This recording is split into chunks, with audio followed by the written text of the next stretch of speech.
Hey guys, today we're going to make a lovely chestnut and quince dessert. It's a chestnut ganache and cremeux with a quince compote, a quince mousse, an almond and chocolate crumble, a toasted chocolate glaze, and a beurre noisette cake. So, let's begin. First we're going to make the quince compote. This will also be the base for the mousse. Quince is a fruit related to apples and pears, and it's known for its firm flesh and tart flavor when raw. That's why I always cook it. Not only to preserve it, but also to improve the flavor and texture. Once cooked, it develops a fragrant floral sweetness.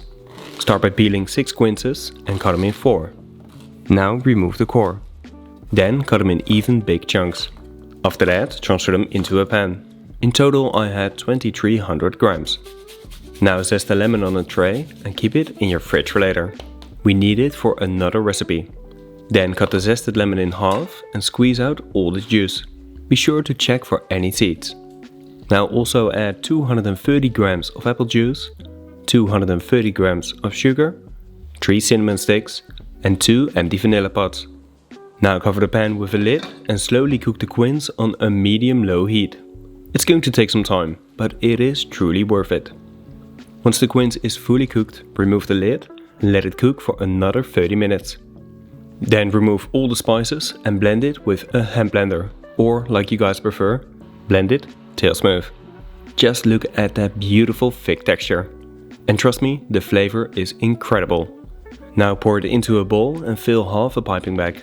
Keep the rest in your fridge for later. Use the piping bag to fill your desired mold. This is going to be one of the fillings. Level the top with a palette knife and let it set in your freezer. Once completely frozen, remove them from the mold and keep them in your freezer for later. Now for the quince mousse. First soak 3 leaves or 5 grams of gelatin in cold water. Then mix 180 grams of the quince compote with 40 grams of white port and 10 grams of lemon juice. Now mix it well and heat it up till it starts to steam. Then turn off the heat and dissolve the gelatin. Now pour it into a bowl and set it aside for later. Then in another bowl start beating 180 grams of cream. The cream I use in this video has 35% fat. Beat it till it has a thin yogurt consistency. Now give the quince compote another good mix and then while stirring add the whipped cream. Mix it well to prevent any lumps from forming and then fold it in till it's an even mousse. Once you're happy with the mousse, fill your desired mold. These are from Mold Brothers, a partner of the channel. Now tap the mold a couple of times to remove any air bubbles and then press the frozen quince filling in the mousse. Level it with a palette knife and then keep it in your freezer for later. Now for the toasted chocolate glaze. Let's start with the toasted chocolate. Spread 250 grams of white chocolate on a metal tray and toast it at 150 degrees Celsius for around 20 minutes. This will caramelize the solids and give an incredibly rich flavor. Meanwhile, melt 200 grams of cocoa butter on a low heat. Once melted, set it aside for later. Then weigh 200 grams of the toasted chocolate into a measuring cup and add the melted cocoa butter. Now blend it till smooth. Be sure your blender is strong enough to get the best result.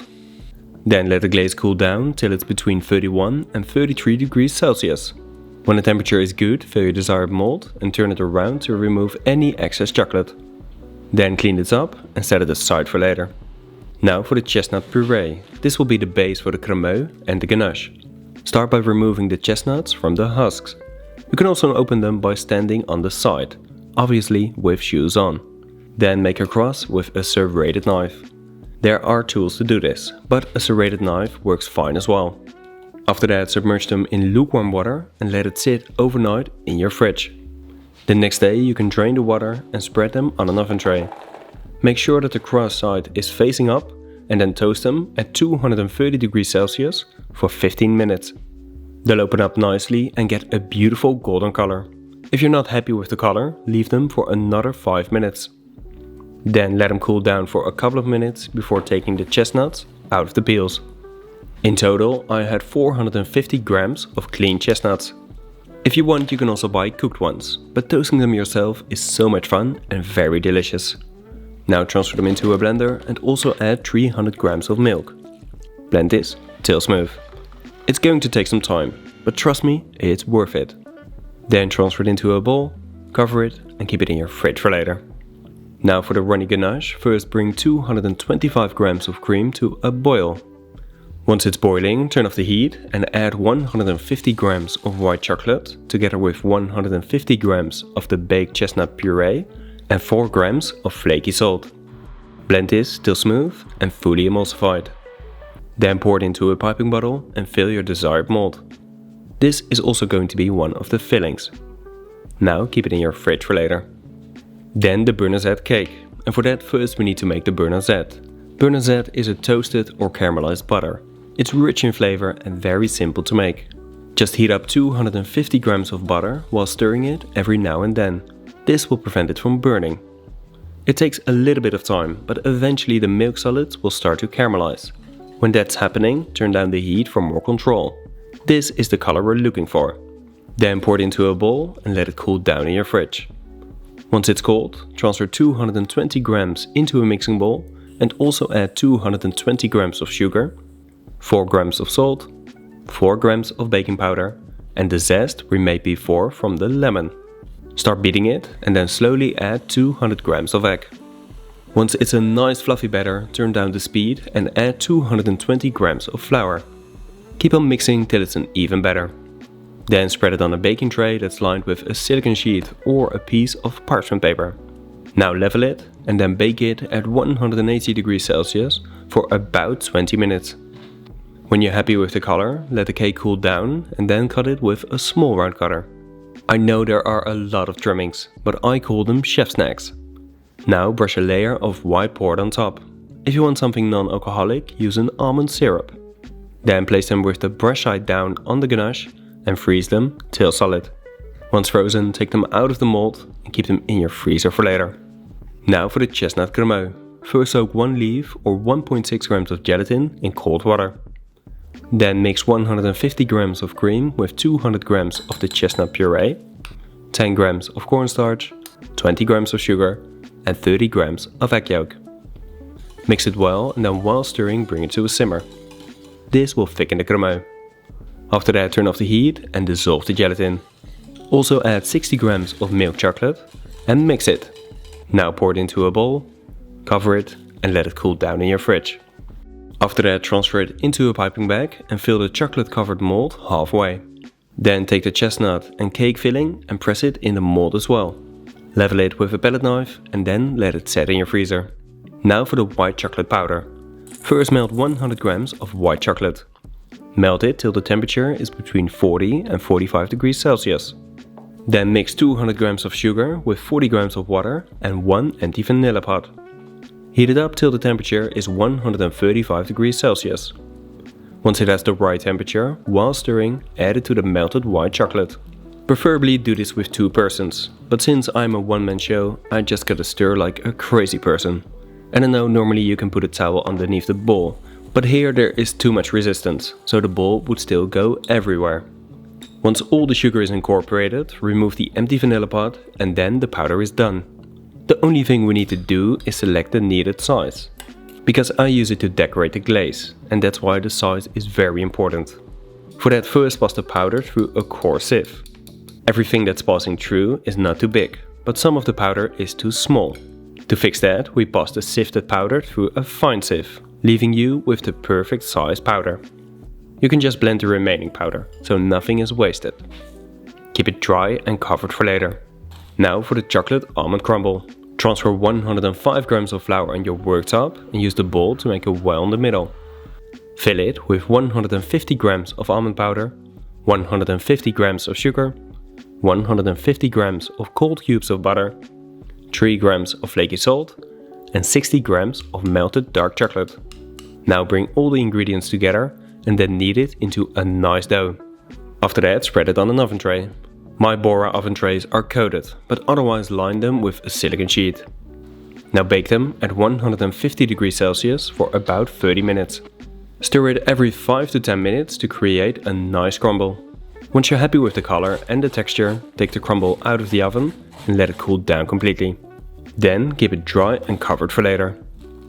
Now the final recipe, the milk chocolate glaze. First soak 11 leaves or 18.3 grams of gelatin in cold water. Then mix 200 grams of condensed milk with 250 grams of sugar, 270 grams of water and 350 grams of glucose syrup. Bring this to a simmer and stir it every now and then to prevent it from burning. Meanwhile, transfer 300 grams of milk chocolate into a measuring jar. Once the liquid is simmering, turn off the heat and dissolve the gelatin. Then pour it on the chocolate and blend it till smooth. Keep the blender at the bottom to prevent air from mixing with the glaze. Then cover it and keep it in your fridge for later. Now we can start to finish the dessert. First, take the bottom half of the mushroom out of the mold and let them defrost in your fridge. Then gently heat up the mirror glaze till it's between 31 and 36 degrees Celsius. Give it a proper mix before using it. Just look at that shine. Now take the top half of the mushrooms out of the mold as well and place them on metal rings. Glaze them with the mirror glaze and then directly dust some cocoa powder on top. This is optional, but I just like the look. Now also sprinkle some of the white chocolate powder on there. As you can see, selecting the right size really makes a difference. Then use a needle to gently pick up the top half and place it on the bottoms. Remove the needle and then let them defrost completely. Now to serve them, add a little dot of the cremeux on a plate and place the mushroom on there. This will prevent it from sliding away. Then cover the rest of the plate with the chocolate crumble and it's ready to be served. Okay guys, that's it for today. I'm not gonna lie, I feel horrible because I've got a kid in daycare. He's turning 2 this month and that's incredible, but the flu season has also begun. How joyful. But let's just cut this open because I can't wait to see the inside. Gently cut it in half and then it's falling apart a little bit now. But just look at that gorgeous inside. Beautiful layers, really perfect execution. So that was the inside and as you saw it looked incredible. Really happy with all those tight layers and I can't taste much right now, but I tasted all the components separate yesterday because yesterday I filmed most of the recipes and it was so good, especially the quince. And talking about the quince, I also have a pairing. I already forgot about it. This is the second take, but that's okay. Because I serve this lovely white port. And white port, well, because this one has a really nice quince aroma and it's obviously gonna pair super well with the dessert. I also used the white port in the dessert to marinate the cake to give it a little more sogginess. Well, not sogginess. To give it a little bit more moistness. I don't know. Just to make it more delicious. And it's done my day, guys. Well, obviously this is gonna go super well. It is incredible. Last time I did a non-alcoholic pairing. This time I chose to serve this lovely white port. I hope you guys like the suggestion. I'll drop a link. It's not sponsored or anything, but I just like to give you guys more options, more knowledge. So I'll drop a link in the description of this video. And I mean, even now in my condition, I mean, yeah, that tastes, well, that smells incredible.